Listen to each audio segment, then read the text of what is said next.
Hello दोस्तों, कहानी शुरू करने से पहले आप लोग से रिक्वेस्ट है कि कहानी पूरा सुने और अच्छा लगे तो लाइक सब्सक्राइब जरूर करें।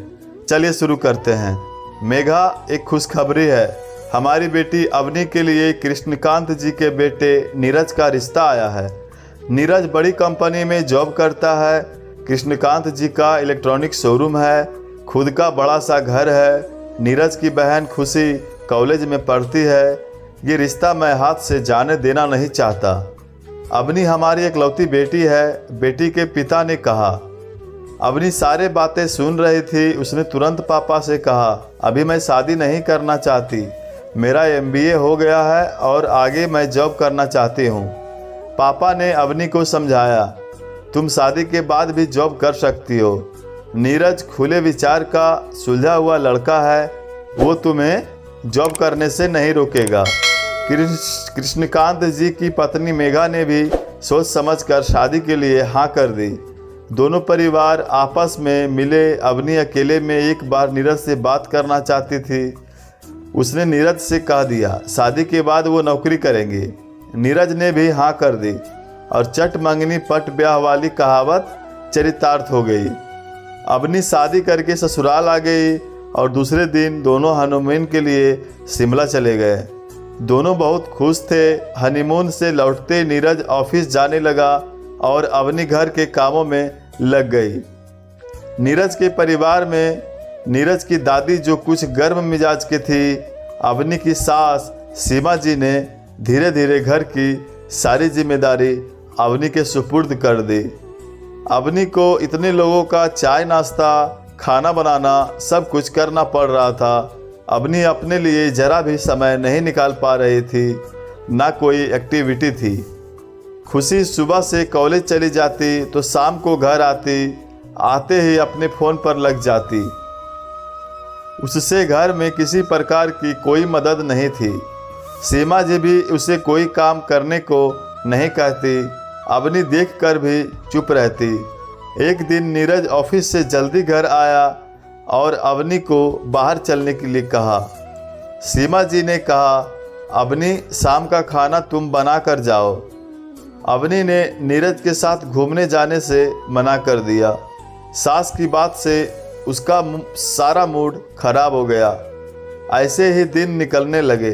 नीरज जब भी ऑफिस से आता अवनी काम में ही लगी रहती या फिर दादी की सेवा में। नीरज को जरा भी प्राइवेसी नहीं मिल रही थी।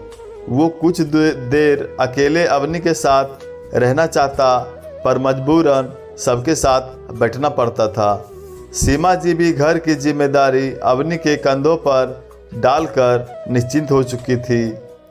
पढ़ी लिखी अवनी को अपना भविष्य अंधकारमय दिखने लगा था। रोज एक जैसी रूटीन से तंग चुकी थी। किसी दिन सुबह उठने में देर हो जाती तो सासू जी ताना मारते हुए कहती अवनी जरा जल्दी उठा करो, तुम्हारे पापा को सुबह दुकान जाना पड़ता है और सबके लिए चाय नाश्ता बना लिया करो। तो अपनी तन से ही नहीं मन से भी थक चुकी थी। उसके चेहरे की चमक धीरे धीरे जाने कहाँ चली गई। नीरज सब समझता था पर कुछ बोल नहीं पाता। घर का इकलौता बेटा जो था। एक दिन मौका मिलते ही अवनी ने नीरज को अपनी नौकरी करने की बात की। नीरज ने कहा, अवनी मैं भी चाहता हूँ तुम नौकरी करो। समय मिलते ही नीरज ने अपने पापा से अवनी की नौकरी की बात की। कृष्णकांत जी ने अवनी से कहा, बहू तुम जॉब करना चाहती हो तो शौक से करो, पर बाहर क्यों? मैंने तो नीरज से भी कहा था पढ़ाई खत्म होने के बाद अपनी शॉप में ही बैठे, लेकिन नीरज को बड़ी कंपनी में नौकरी करने की इच्छा थी, सो मैंने उस पर कोई दबाव नहीं डाला और वो नौकरी करने लगा। हमारा इतना बड़ा शोरूम है, तुम उसे ही संभालो। जैसे ही नीरज की दादी को पता चला, उन्होंने गुस्से से कहा, ये क्या बहू अब क्या बाहर काम करेगी? हमारे परिवार की बहू बेटियां बाहर काम के लिए नहीं जाती, अवनी घर में ही रहेगी। सीमा जी भी नहीं चाहती थी कि अवनी दुकान में जाकर बैठे। समाज क्या कहेगा, लोग क्या कहेंगे? बहू आते ही दुकान संभालने लगी। क्या हम इतने भी गए गुजरे हैं? जो बहू दिया, बहू तो घर में की शोभा ही देती है। कि दुकान में बैठा, तब नीरज को कहना पड़ा, दादी शादी से पहले ही अवनी ने जॉब करने की बात कर चुकी थी और मैंने हाँ कर दी थी। अवनी इतनी पढ़ी लिखी है, सारा दिन घर के कामों में ही निकाल देगी क्या? पापा सही कह रहे हैं। यदि अवनी अपने शोरूम को संभालना पसंद करती है तो ठीक है, वरना बाहर की कंपनी में नौकरी करेगी। अवनी अपने इलेक्ट्रॉनिक शोरूम चलाने को राजी हो गई। अवनी सुबह जल्दी उठकर थोड़ा बहुत घर का काम कर शॉप में चली जाती। धीरे धीरे कृष्णकांत जी ने उसे काफ़ी कुछ सिखा दिया। अवनी को भी शोरूम में काम करना अच्छा लगने लगा। काम करने का अनुभव भी होने लगा। सीमा जी पर अब घर का सारा काम फिर से उनके कंधे पर आ गया। एक दिन अचानक कृष्णकांत जी को हार्ट प्रॉब्लम आ गया। घर में अफरा तफरी मच गई और उन्हें तुरंत हॉस्पिटल दाखिल करवाना पड़ा। अवनी अकेले शॉप संभालने लगी। सीमा जी के लिए घर संभालना मुश्किल हो रहा था, क्योंकि कृष्णकांत जी को देखने मेहमान का आना जाना शुरू हो गया था। अवनी भी क्या करती, शॉप भी बंद नहीं कर सकते थे, ना ही नौकरों के भरोसे छोड़ सकते थे।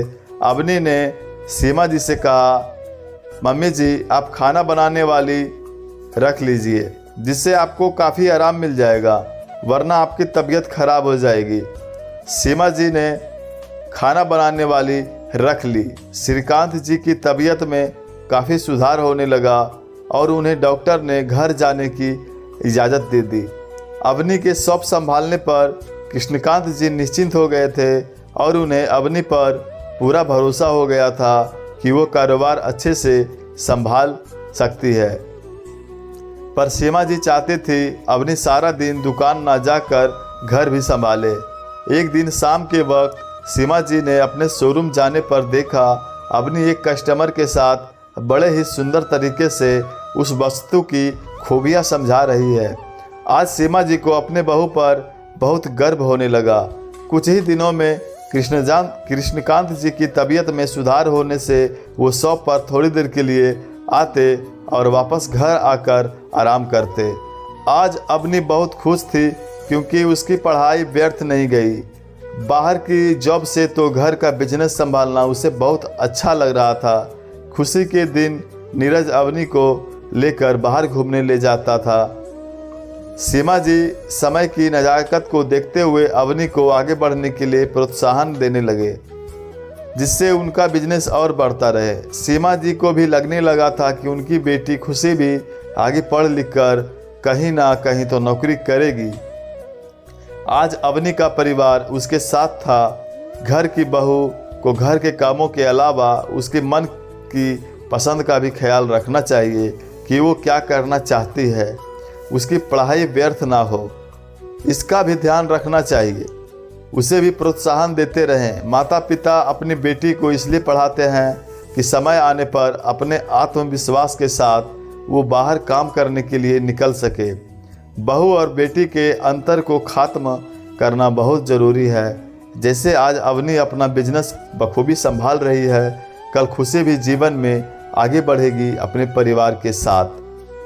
तो दोस्तों, अगर कहानी अच्छी लगी हो तो वीडियो को लाइक एंड चैनल पर नए हैं तो सब्सक्राइब कर दीजिएगा।